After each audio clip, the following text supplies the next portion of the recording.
I'm Chris Farrell, and this is On Watch. Welcome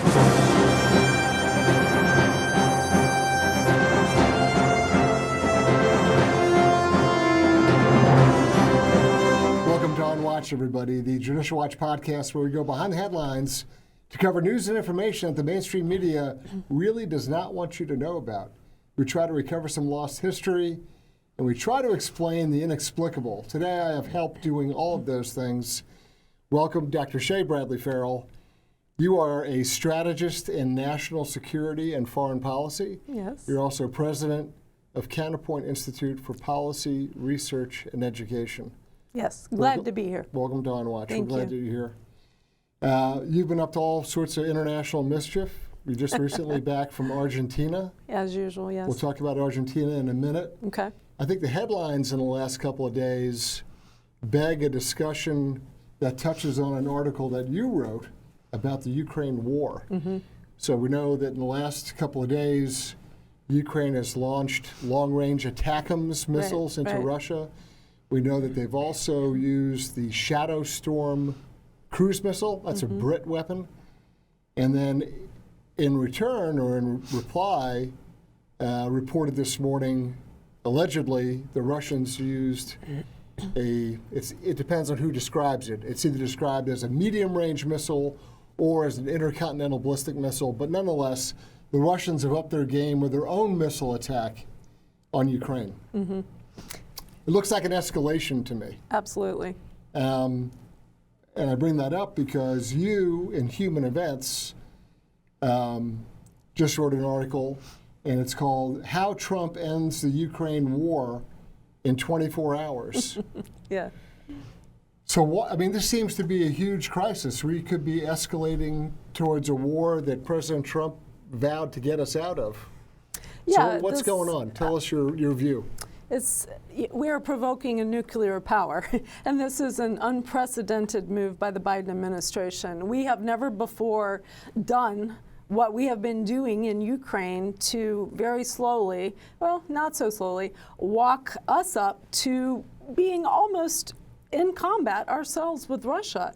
I mean, if you go back to 2022, President Biden was saying that if we gave Ukraine tanks to use or F-16s to use, that we would escalate to World War III. Well, we've done both of those things. And not only that, a lot of people don't understand, Chris, that they've already been using our short-range missiles to launch inside of Russian territory, which is also something that President Biden said would start World War III and that they would not do. But in April 2024, they did a major policy reversal to allow that to happen.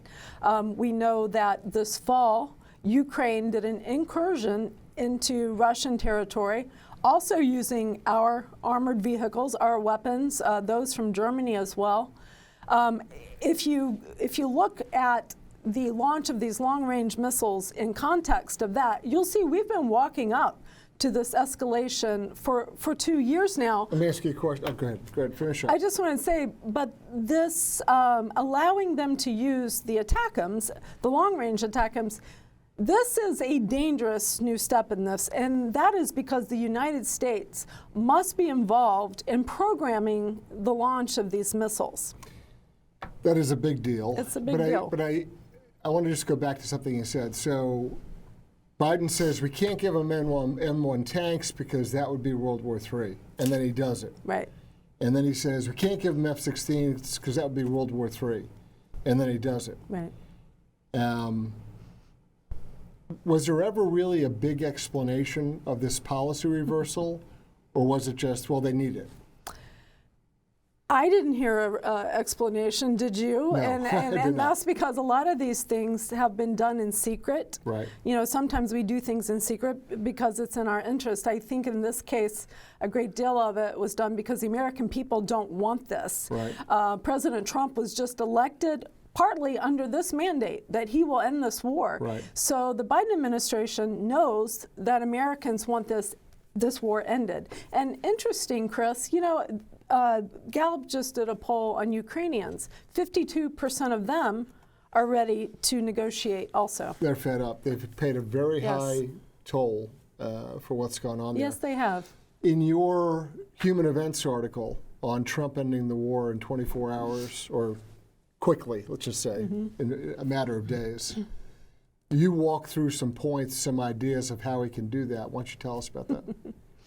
Yeah, a lot of people have asked me, can he really end the war in 24 hours like he says? You know, give or take a few hours or a day or two, yeah, I think he can.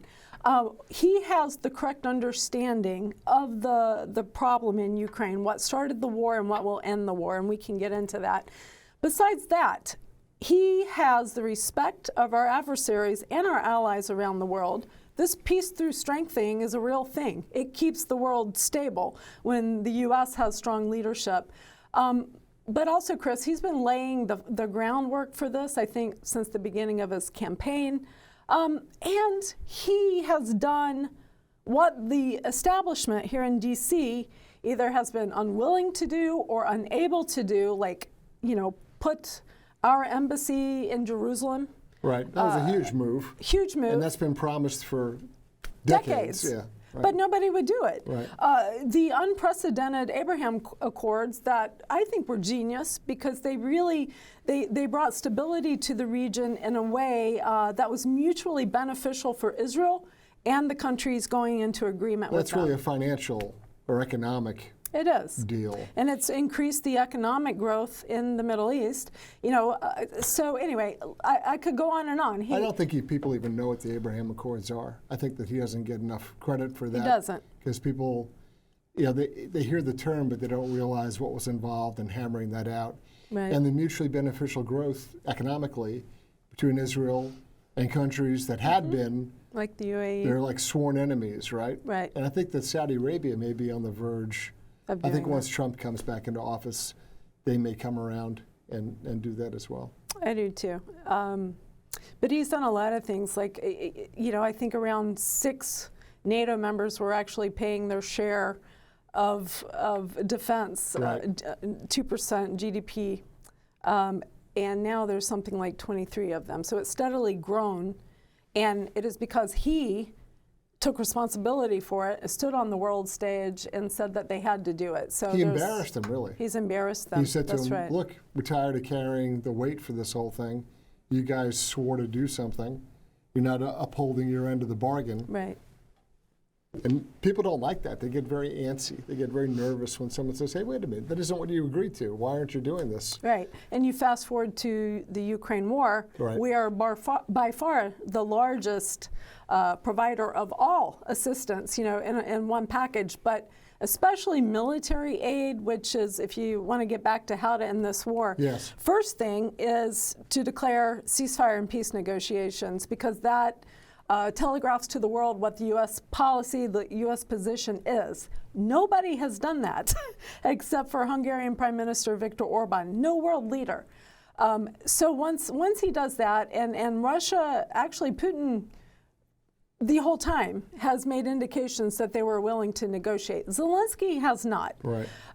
So in order to bring Zelensky to the table, to put him in the reality of his position, I think that Trump has to cut off military aid because, like I said, we're the ones bearing the brunt of it. We've given almost $56 billion in military aid. That's equipment, training, all kinds of different things. Germany, the second largest provider, is at $31 billion. But this year, they've cut their aid in half. Yeah. And they're wanting, you know, Ukraine and Russia to negotiate. So cutting that off will force Zelensky, as I said, to understand the reality of what his position is. And then, you know, we move on. There's got to be a balance of negotiations and territory and financial concessions between both of them. This causes people to go crazy. But it's not a negotiation unless both sides negotiate Right. and give something up. And normally, in any kind of negotiation like this, both sides give something up. Both sides get something that they really, really want. There's a give and take. Nobody's entirely thrilled, Right. but nobody's really disappointed. right. And so I don't know where those lines are going to be drawn. I don't know what the magic number is. Exactly. But this Me is what you're either. talking about. That's what I'm talking about. And interestingly enough, the majority of Ukrainian citizens also think there's got to be a balance of that and are willing to give up some territory. I mean, Russia has got to provide. They have leveled the critical infrastructure in Ukraine. A lot of people don't understand that. I was in Central Europe last year for about 3 months writing the book that you mentioned, and you get the real news over there. They've lost, this war has claimed 1 million people that we know of. So about half of those are Ukrainians, and they have the largest casualties of civilians this summer. So things are not getting better, they're getting worse. So again, this is what I think the reality of the position is. And last, what I call out in the article, and I say in the article that this last point makes the foreign policy establishment, the visionless foreign policy establishment, wail and gnash their teeth. And that is that Ukraine must take a position of neutrality in NATO. And here's the thing, Trump knows that because Trump said back before this war started, Biden is going to start a war because Biden was insisting that Ukraine become a NATO member. So Trump understands that. In his words, he said that before Biden's insistence on this, Russia was not going to invade Ukraine. And this is a historical point, right? Since 1991, after the Cold War. Right. You know more about that than I do. You're a great historian on these things. But we started giving verbal assurances, at the very least, to Russia at the time that we weren't going to continue to expand NATO toward their borders. Well, we've continued to add country after country after country to NATO, and Ukraine is Putin's red line. He's been very clear on this for quite a long time. So Ukraine gets put in sort of a position of neutrality. I mean, much like Austria or Switzerland, they can be armed to the teeth and neutral, and just nobody comes in or infringes, or nobody tries to create an alliance. What is your opinion on Ukraine economically through the EU? What would their relationship be with the EU? Well, that could be used as a concession also to Ukraine, because they've started on a path towards European Union membership. And perhaps we could encourage our allies in Europe to speed this path up, bring them into the EU, to give them support for the rebuilding of their infrastructure, and hopefully take the main pressure of that off the United States taxpayers. Right. And it's really in Ukraine's, not just Ukraine's interest, but I think it's in the EU's interest to develop and to grow with Ukraine as part of that alliance. It's a natural alliance geographically. But the key thing, like you just mentioned, I think, is the NATO question. And Chris, let me make this clear. Ukraine is not ready for NATO membership. I have a real heart for the Ukrainian citizens. I've been in the refugee center in Hungary, the Ukrainian refugee center. I've watched what was going on with them in Central Europe. I think that there are a lot of good people there, but I believe that their leadership is corrupt.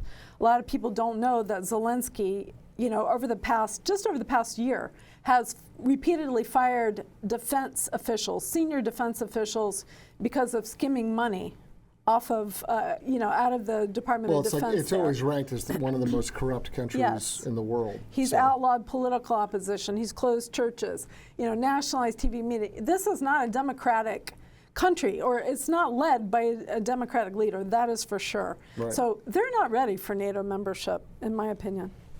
So this Human Events article, How Trump Ends the War, the Ukraine War in 24 hours. Folks can find that on Human Events.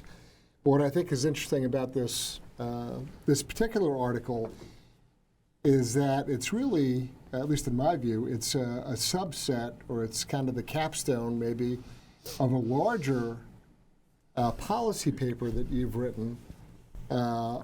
So Counterpoint Institute puts out policy papers, a series of them, and the one that I'm looking at, and that the folks at home can find at counterpointinstitute.org, is a policy paper called Ending the Russia-Ukraine War. So I guess this is the larger, detailed version, or kind of the walk-up right. to the most recent opinion piece in It is. It'll Human explain Events. in detail what U.S. interest actually is in Ukraine and what we need to do. So yes, I would encourage people who want to understand more, even if you disagree with me, you know, look at, I certainly, and my staff, we've researched this to the teeth. You know, like I said, we've spent time in Central Europe. So just give it a try. And we have several other policy papers up right now under Vision 2025. Explain what that is. What's Vision 2025? We're laying out what our foreign policy positions should be during the next administration. And we started that before we knew for sure that President Trump was going to be the next administration. Right. One of the things also is we deal with national security. We actually go down to the border and do border investigations, unlike our current administration. So we've also, laid out the top challenges that the administration will have to address on the border. And there are things, Chris, that are not talked about enough. We have had probably the largest human trafficking scheme presided over by the Biden-Harris administration, you know, in history.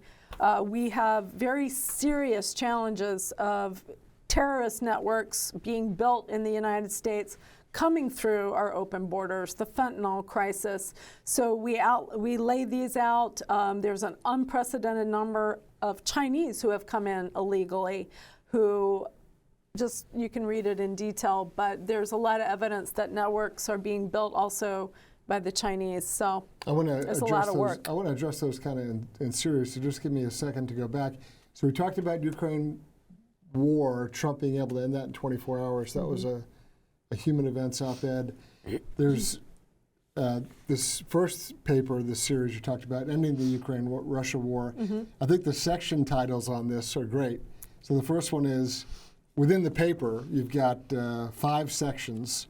And I think they're interesting because each one, we could probably do a show on each topic, really. Sure, But sure. the first one is, if Kamala Harris wins, and she didn't, by the way, if she wins, though, Ukraine will be another American forever war. Yep, that's right. The second section talks about... Can I say something about that real quick? Sure. Because a lot of people don't know this. The Harris administration had already laid out a plan. The Biden-Harris administration had already laid out a plan for long-term war and commitment to this war for Ukraine. Years of commitment. They knew already that there would have to be another counteroffensive next year. Right. This is stuff a lot of people don't know, so you can find out about that in there. And the next section is Ukraine's incursion. U.S. weapons escalate nuclear possibilities. Which we've talked about, right. yeah. Zelensky, others say U.S. aid is not enough. I think a lot of people are fed up with foreign leaders lecturing us on how much money we owe them. I think that's sort of a I'm fed up with that's an instinct of a lot of Americans of being, you know, told that we need to pay for everything. Yes, and also on that, Chris, you know, even we had like the Washington Post and other writers saying, well, you know, this 175 billion we've appropriated, we're really only giving Ukraine about 60% of that, because a lot of that money stays here in the United States. Yeah, to make the weapons we're sending to Ukraine. Right. You know what I'm saying? And to go to the people who are training the Ukraine. So this argument makes no sense. So I pulled that apart too in an economic way. One of the arguments was, well, it's building our industry. You know, our industry is getting bigger. I have no problem with building U.S. industry. But the problem with that is our weapons, our warfare are not modern. What we need to be doing is investing in modern warfare capabilities such as drone warfare, and I believe we have started to do that in a good way now. But that's really a very socialistic argument, right? Right. That because that money could be rerouted for where the U.S. interests actually lie. It's national socialism. It's a fascist that's form exactly of government. And that was one of the hardest. I wrote that. It's one of the hardest to write. Yeah. It took me like 4 weeks to research every day of it, but it's very interesting to tear those arguments apart. Promises, provocation, and Putin. You talked about this briefly, about the idea of there's a long history that leads up to Putin's admittedly unlawful, immoral, Totally illegal invasion. Illegal invasion. Yes. But there's history to it. Yes, so a lot of that's history. An interesting which, discussion. the Biden administration and even NATO and all these media people were saying that over and over again, unprovoked war, unprovoked invasion. Not true. Illegal? Yes. Provoked? Yes. There's a question there, right? Yeah. Yeah. Yeah. And then the last segment on this one, before we get to the border, is drone warfare and weapon systems. What the U.S. must learn from Ukraine. Yeah. I know on this one, Lieutenant General Mike Flynn, former director of DIA and National Security Advisor to President Trump, he found your analysis on this fantastic. I know because I heard him say it. Yeah, and I forgot that. Thanks for reminding me. He even retweeted that. That's right. So that goes back to what we were talking about, where U.S. money should be going, because we have one thing that we did learn from this war, and throwing all our money into it, is that our weapons, like I said, are not up to modern warfare standards, because we are sending equipment over there to Ukraine that cost millions of dollars, that's being taken out by drones that the Russians have got from Iran or built themselves, right, that are worth about $30,000. Yeah. So a $30,000, and that's a high price. A $30,000 drone knocks out a $20 million piece of equipment. That's right. The math on that is very tough. Yeah, and Ukrainians, bless them, have actually been making drones in their garages to take out things that our equipment should be able to. But, because other issues also, the Russians are great at electronic warfare. You know so much about that. We are not equipped, after being in Afghanistan and in the desert for so long in a different type of warfare. We have not been equipped for this kind of warfare. So there's a lot more we could talk about that, but that's where our money and our interests and our investment should be going. So we've sent $175 billion over to Ukraine. Well, let's shift to a different border that's much closer, that we haven't sent $175 billion to go fix. Couldn't even find $5 billion. Yeah, another policy paper from Counterpoint Institute. This one, number 2, talks about top threats at the U.S. border: China invasion, terrorism, criminals, and trafficking. Yep. So this is really a domestic security question, one that I think resonated very strongly with voters just a couple of weeks ago in the election. Absolutely. This is a topic that really strikes close to home, and it's got a lot of facets to it. It's national security, it's law enforcement, it's quality of life questions for communities. That's right. I know there's a lot to it, but give us an idea of what you were looking at and talking about in this policy paper. Well, and I briefly mentioned this before, but it's what the administration needs to focus on as priority. And a lot of that comes down to terrorism, countries who are adversarial against us, who have been coming through our borders, and we don't know who they are. Right. These people are unvetted. Our friend Rodney Scott, former chief of Border Patrol, described it as before, Biden put in this catch and release policy, that usually Border Patrol would spend like an hour and a half with people, interviewing them, finding out who they were. Because of the mass influx of people coming across the borders, that amount of time went down to like 4 minutes.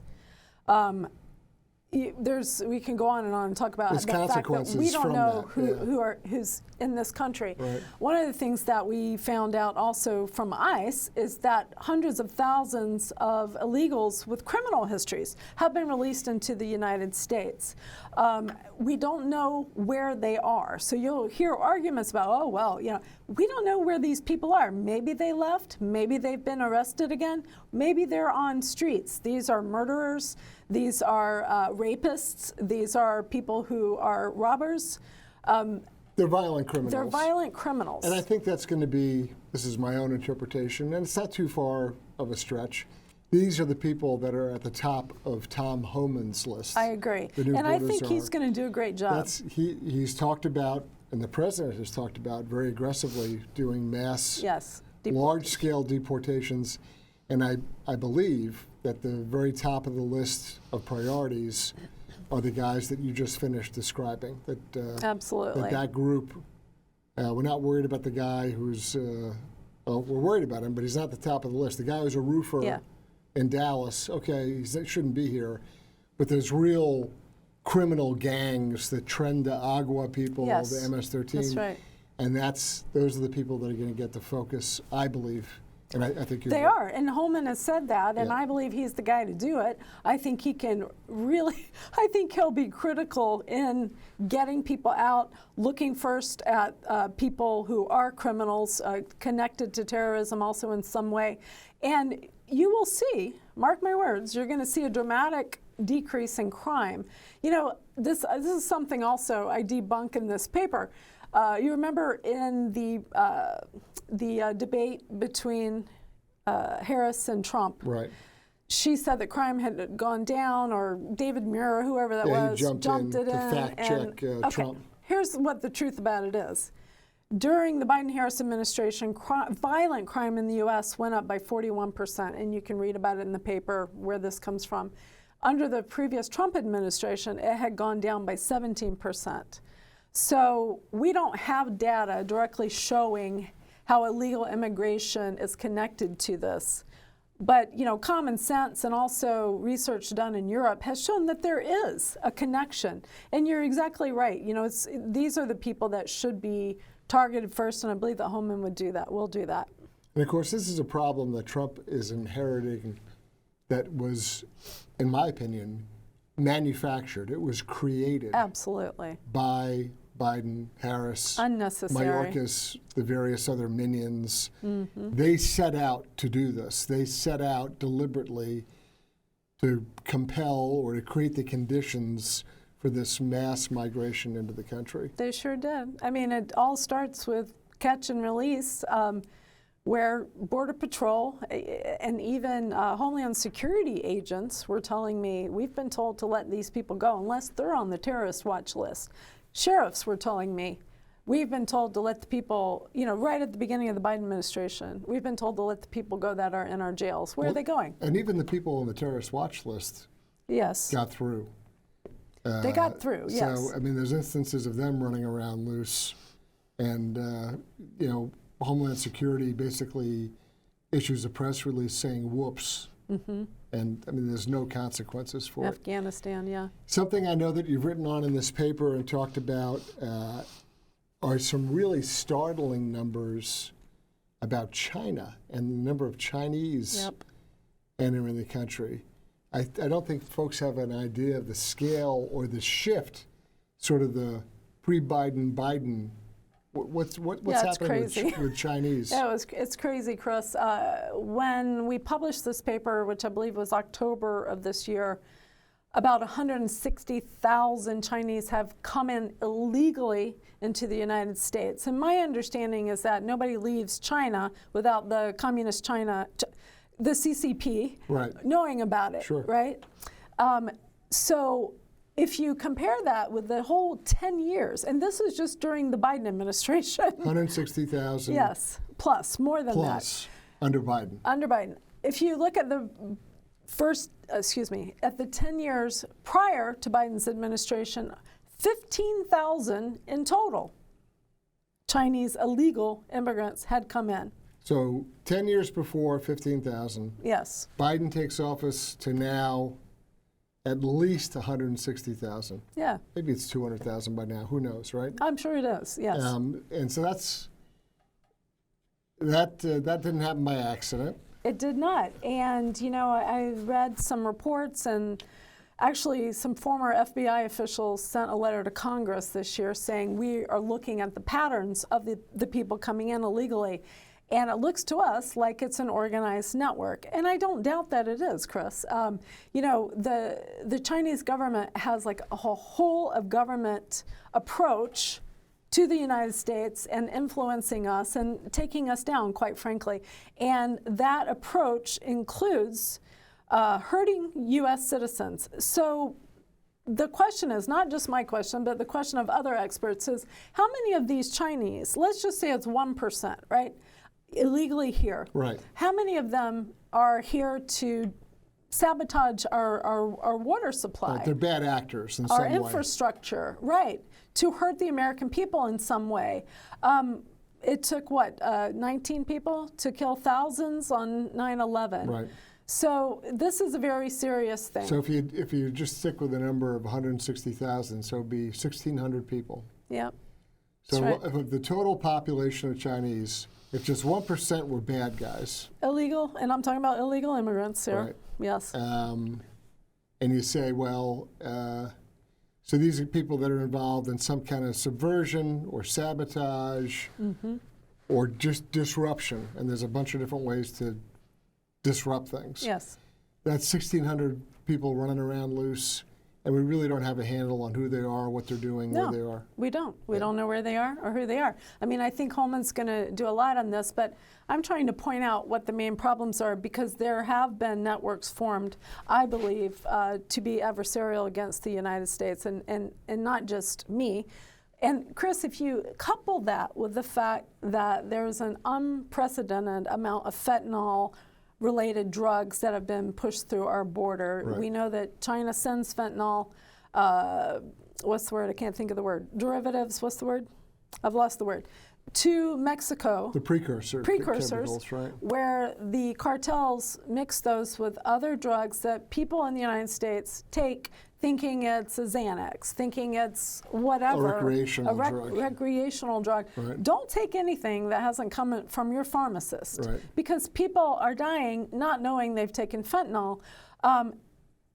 That most definitely is also part of the strategy of the Chinese. They're killing Americans in record numbers now because of this fentanyl.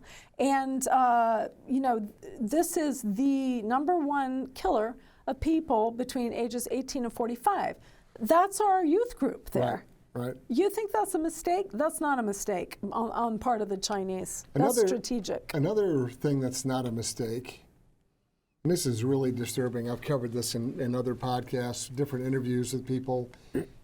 Tara Rodas is a woman who had firsthand knowledge of child trafficking. But you talk about in your paper that this is the largest human and sex trafficking scheme or operation in history. Yeah. How did you come up with that analysis, that conclusion?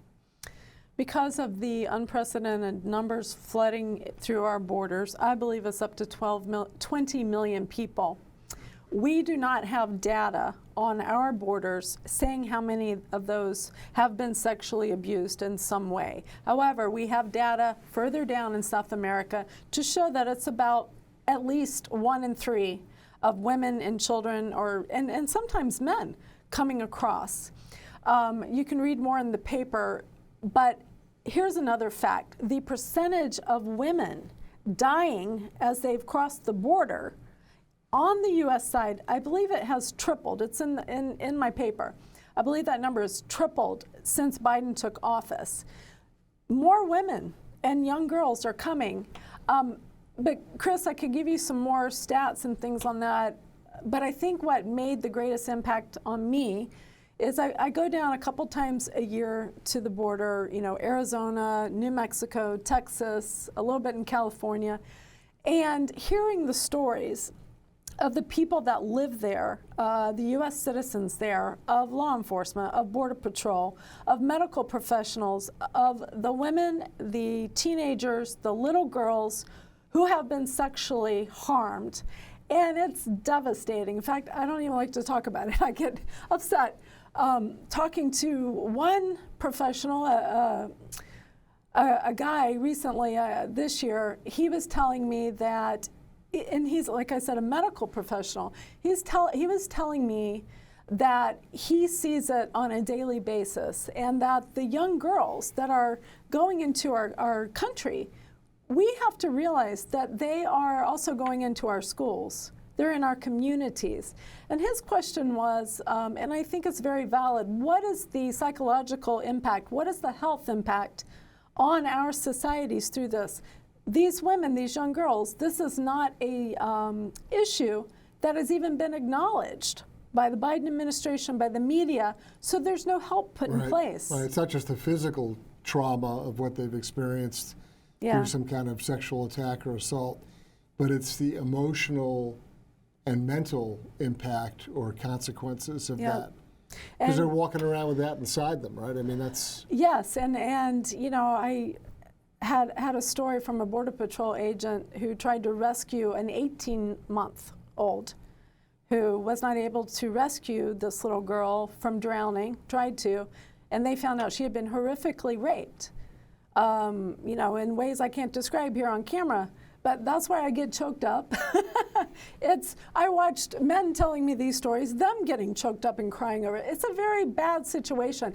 And it wasn't acknowledged at all by the Biden administration.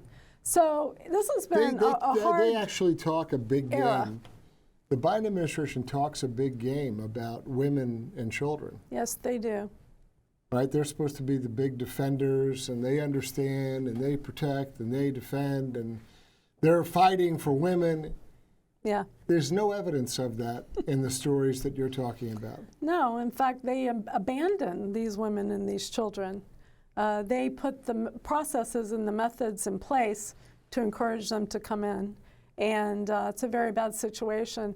Do they know what they're subjecting them to? Do you think they have an appreciation or realization? I do. Yes, I do. So they're willfully baiting them into a situation or a process, a criminal enterprise. Yep. They're willfully baiting them into that. Destroying their lives. Yeah. What does that, I mean, what does that tell you about the people that are behind this, Mayorkas and... It's criminal in my viewpoint. It's criminal. And then we haven't even touched on the kids that are basically sold. Yeah, and you've done some great reporting on that. That's a crazy situation, so... One of the things I like about your papers in both instances is that you just don't do a listing of, oh my goodness, the world's coming to an end and we have all these horrible problems. You offer solutions and recommendations. Yeah. You did it on the Ukraine-Russia war situation, and you also did it on your border policy paper. Yep. You identify all the problems, but then you say, hey, and here's how you fix it. So talk a little bit about some of the recommendations that you have.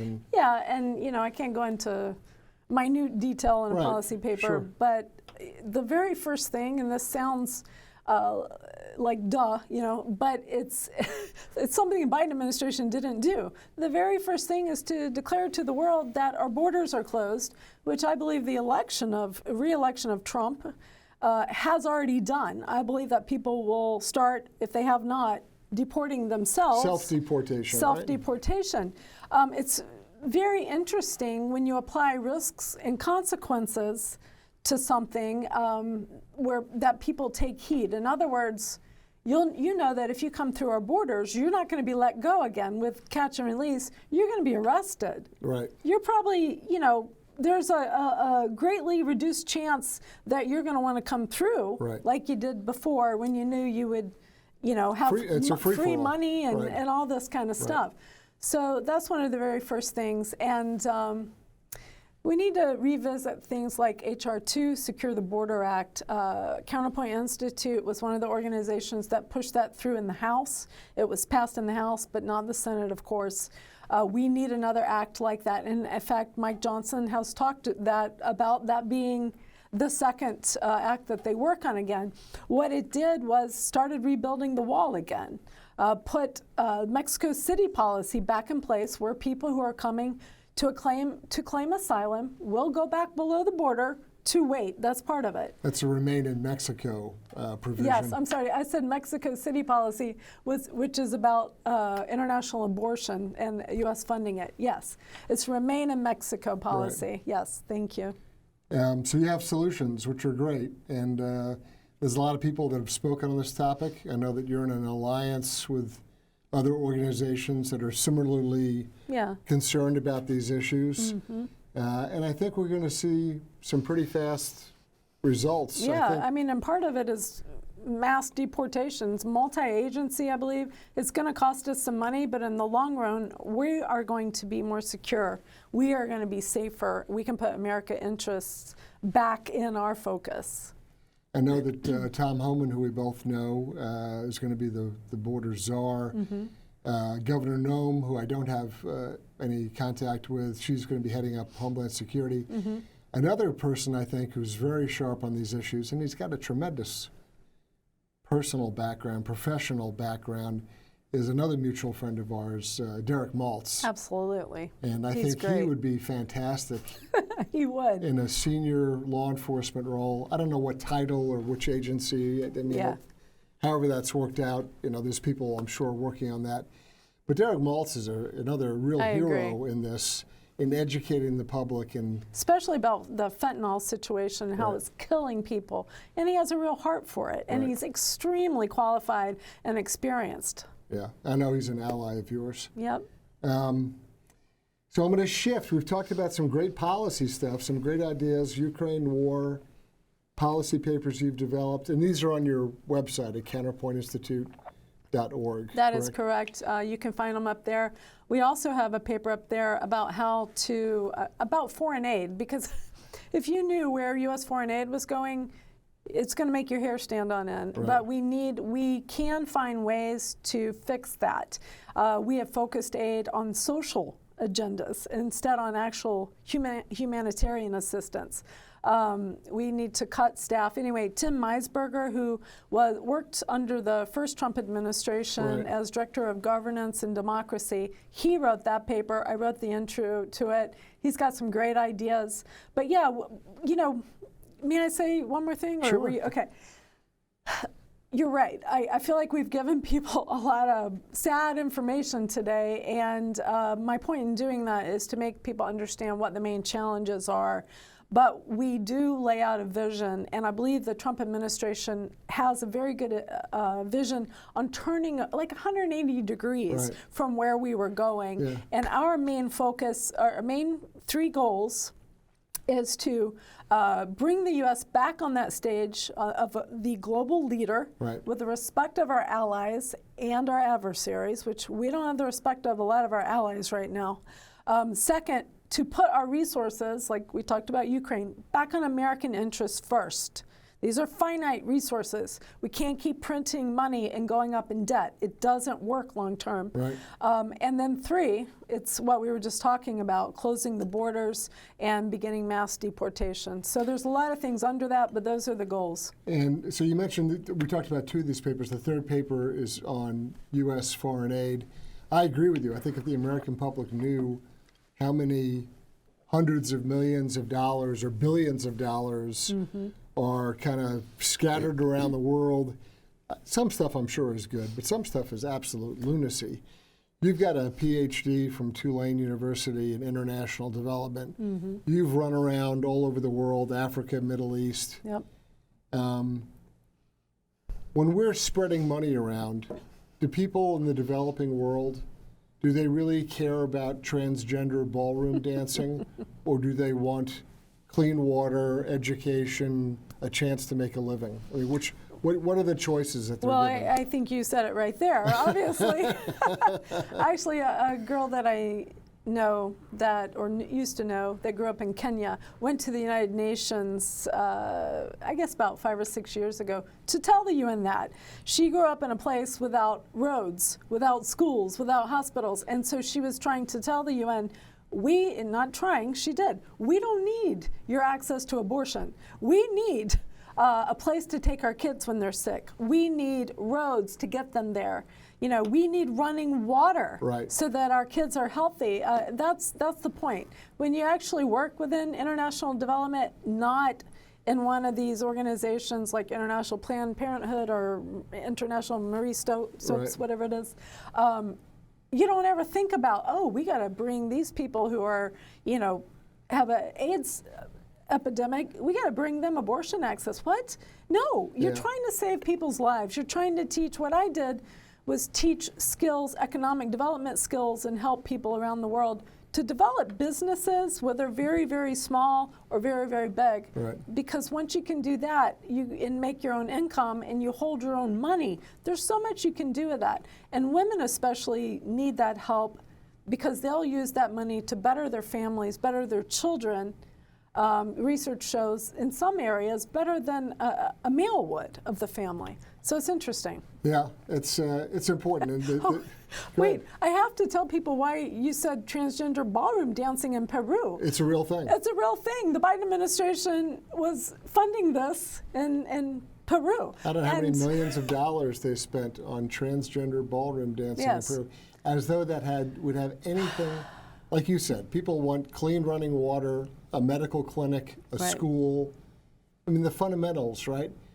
They're not interested in this kind of fringe, esoteric, boutique gender ideology stuff. But that's just a drop in the bucket of many programs that they've done, and that the Obama administration did, pushing this ideology of transgenderism and LGBT, et cetera, not protecting people's lives. Yeah, we should do that, sure. Right. But pushing an ideology into schools. And I have had so many people from Africa, Central Europe, all these places come to me and say, can you please help us? Your government is trampling all over our religious liberty, our cultural liberty. Anyway, so. So last time we talked, we were talking about Hungary. You have a book out called Last Warning to the West, Hungary's Triumph Over Communism and the Woke Agenda. And you spent a lot of time in Hungary, and you wrote a fabulous book. The book has some incredible endorsements. Tucker Carlson, the late, great Lou Dobbs, General Michael Flynn, Congressman Paul Gosar. Carrie Lake wrote the foreword to your book. Yep, that's a pretty cool accomplishment. But so we talked about Hungary last time. Now you've jumped around to another part of the world. You just came back from Argentina. True. What were you doing in Argentina? Well, I think that the United States needs to pay a lot better attention to what's going on in South America. And interestingly enough, so does Rubio and Mike Waltz coming in. Right. So I think this bodes well for us because Argentina, they have a libertarian president, Javier Milei, who has turned the country's economy upside down after decades of one form of socialism or the other, and so it's a lot to kind of present. So let me think where to go with this. My issue is that there's this one country down there in South America standing for democracy and freedom and private property and economic rights. And they should be a natural ally, right? They should be our natural ally, and yet we have stood by and watched country after country in South America become more and more engrossed in communism, Marxism, and be infiltrated and invested in by China, Iran, Russia.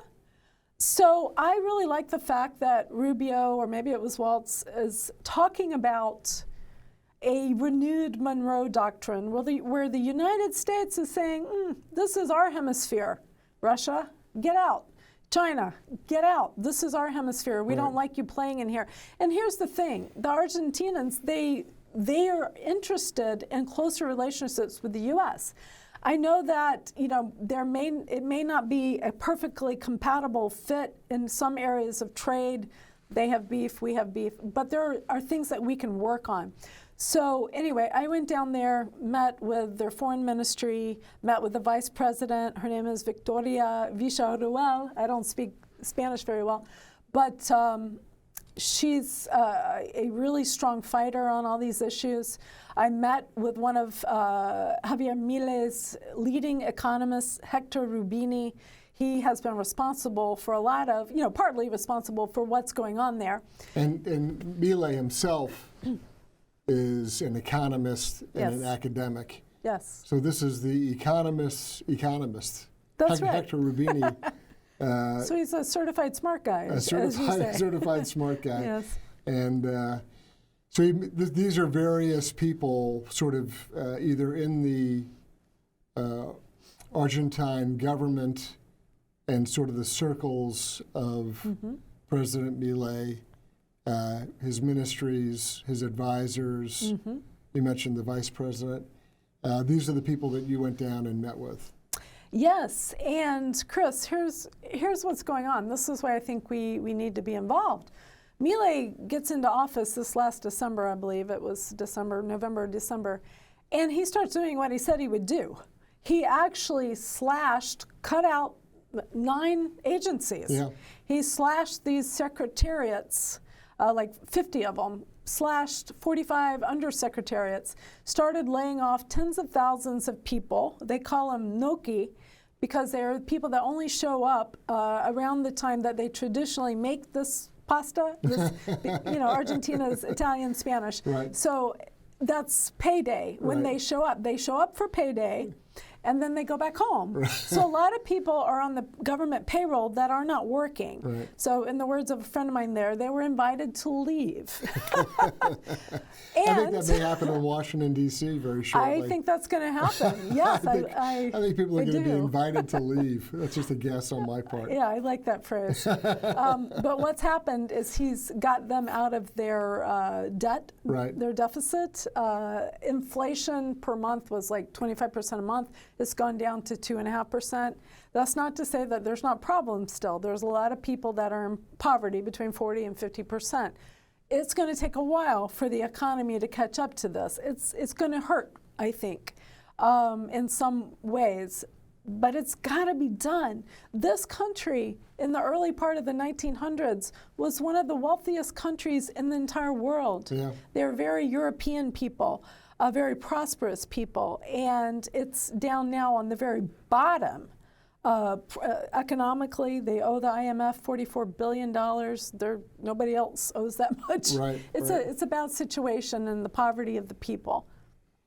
Among the various government officials that you talked to, you mentioned to me that you met with the head of the Criminal Intelligence Division of their security ministry. That's very interesting. Yeah, Ricardo Ferrer. What did Mr. Ferrer have to say to you about what they're doing? He's an interesting guy. He's an interesting character.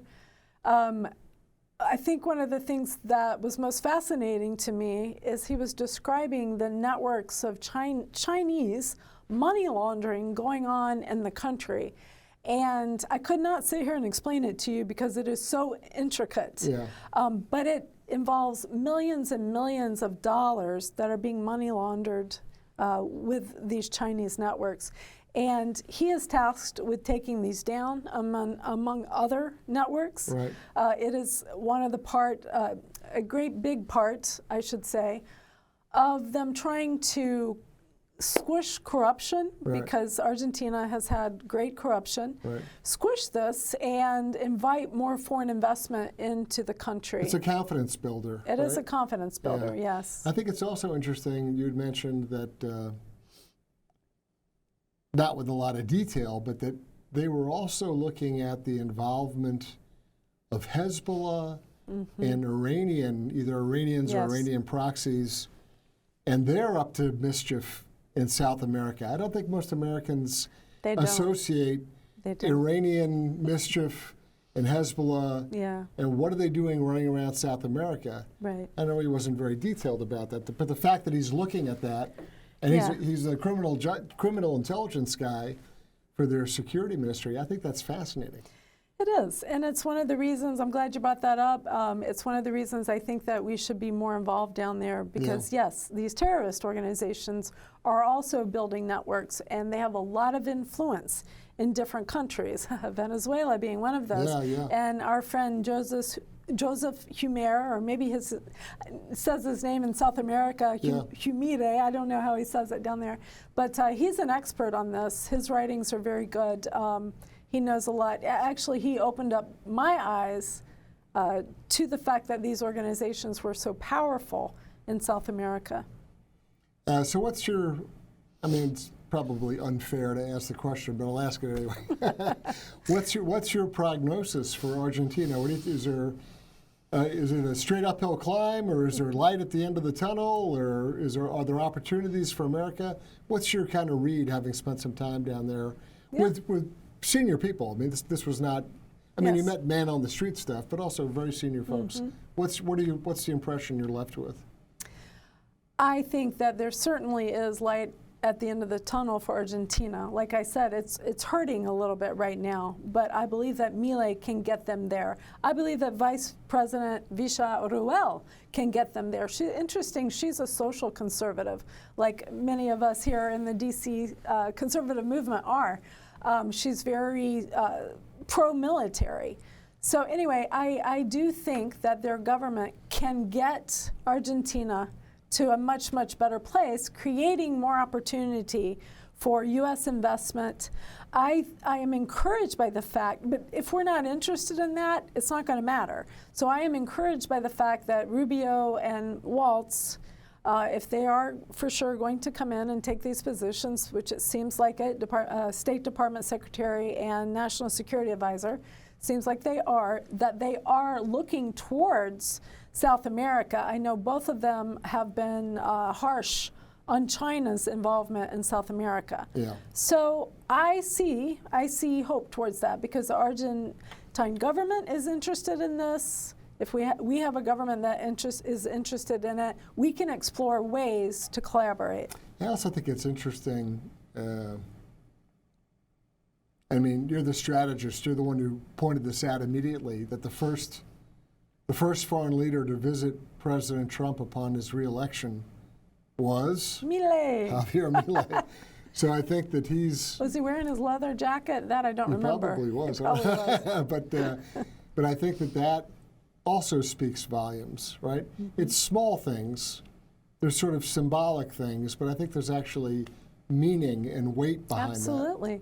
They're a lot alike. They both say what they think, whether it's always the best, salt at the moment or not, which I kind of like that, I have to admit. They say what they think. They do what they say they're going to do. Yeah. It wasn't easy to tell people, we're cutting 9 agencies, right. and yet Milei did it. Right. Just the kind of stuff that Trump does, which we discussed at the beginning of your program today. So I think that they're a lot alike, and I really think that Milei was trying to signal to him that he wants closer relationship with the United States. Right. We cannot allow this country to become absorbed like the other countries back into communism, Marxism, no economic rights. We cannot allow it to continue to be overrun with China's investment and influence, et cetera. I just don't think it's in our best interest. Well, Dr. Shea, we've talked about a lot of different stuff today. We started off with a discussion of how Trump can end the Ukraine war in 24 hours. And then we moved on to, I guess, a policy paper that more broadly discusses the whole conundrum of the Russia-Ukraine war. We talked about the border and all the challenges down there. It's multifaceted. It's not just an unsecure border. And then your trip to Argentina. Do you plan on going back to Argentina sometime? Sure, I do. Don't know when yet. Don't have plans, but sure, yes. So I'm going to give you the last word.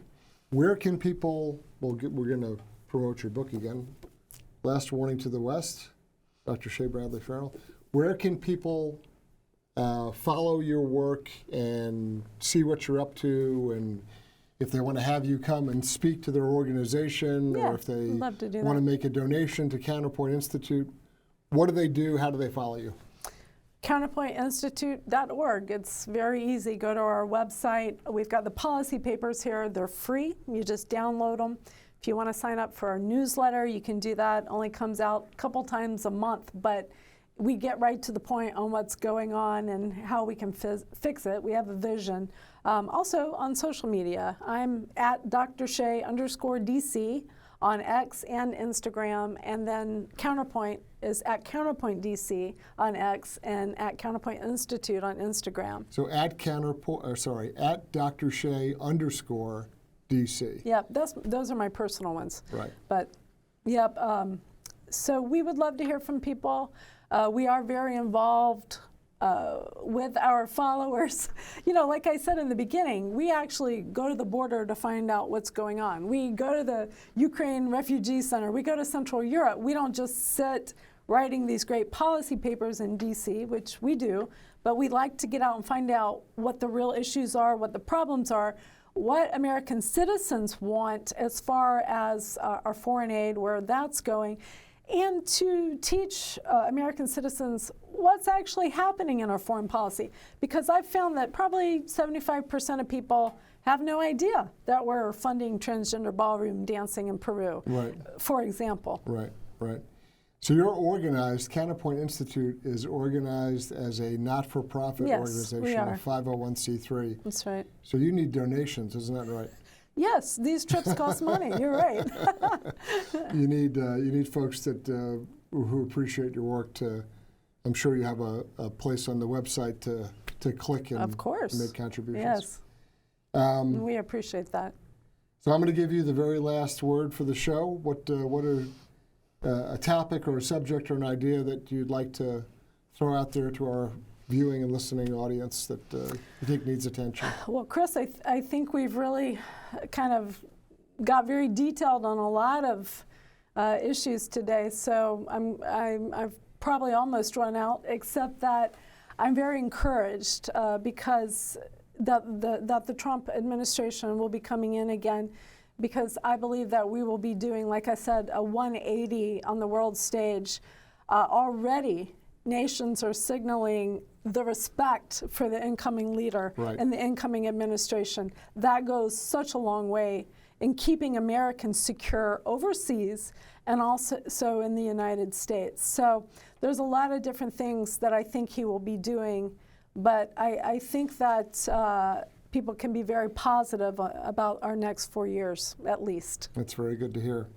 Dr. Shea Bradley-Farrell, Ph.D., strategist on national security and foreign policy, president of Counterpoint Institute. Thank you for coming in and talking to us today. It's always an honor. Thank you so much. I'm Chris Farrell, on watch.